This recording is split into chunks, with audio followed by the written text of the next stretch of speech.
Les aventures de Gulliver. Le navire qui porte Gulliver, chirurgien de marine, fait naufrage dans les mers du Sud.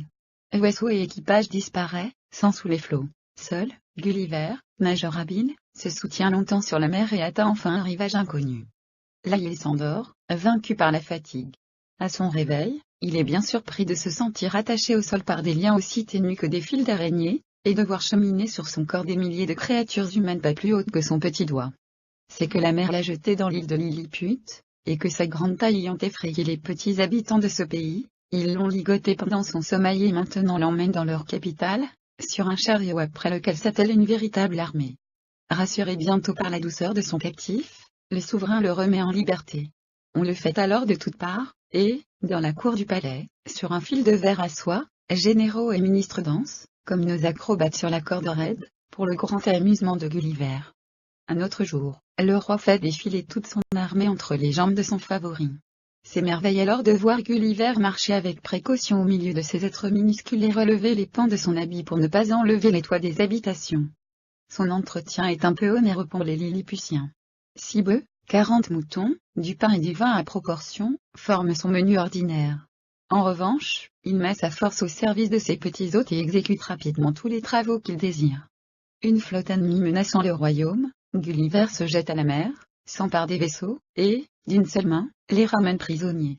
Comblé d'honneur pour ce haut fait, il est en butte à la jalousie des courtisans et s'enfuit sur une barque qu'il trouve échouée à la côte. Le vent le pousse vers une terre qui paraît merveilleusement fertile. À peine y est-il qu'un géant formidable vient se baigner dans la mer. Gulliver tremblant s'enfuit vers un champ voisin. Chaque tige de blé étant aussi grosse qu'un arbre, le fugitif s'y croit en sûreté. Mais un bruit épouvantable renouvelle sa terreur, ce sont les épis monstres qui tombent sous la faucille de colosse pareil à celui du rivage. L'un d'eux aperçoit Gulliver, le saisit et s'amuse beaucoup des contorsions du petit homme, presque écrasé entre ses gros doigts. Enchanté de sa trouvaille, le moissonneur emporte Gulliver chez lui et le montre à sa femme et à ses enfants. Ceux-ci, charmés par la bonne grâce de notre aventurier, lui émiettent du pain et de la viande qu'il mange assis sur le bord d'une assiette.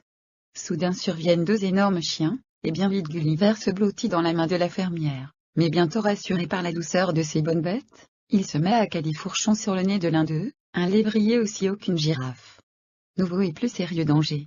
Le dernier né de la famille prenant notre homme pour une poupée, s'en saisit et d'un seul coup engloutit sa tête tout entière. Cri forcené de Gulliver que l'enfant lâche, et qui tomberait par terre si la maman ne le recevait dans son tablier. Pour préserver Gulliver de nouvelles mésaventures, le fermier construit une cage où chacun peut l'admirer, et l'on ne s'en prive pas. Le renom de l'homme insecte, comme on l'appelle, parvient bientôt aux oreilles du roi. Celui-ci se fait amener le petit homme et l'achète aussitôt. Il l'installe dans un appartement fait à sa taille et lui donne un carrosse attelé de 4 fourmis. En cet équipage, il fait les délices de la cour et surtout des enfants. Malheureusement son désir d'aventure l'entraîne hors de sa petite maison et il est un jour attaqué par 2 énormes rats, aussi gros que des moutons, qui le dévoreraient, sans son courage et la bonne épée qui ne le quitte jamais.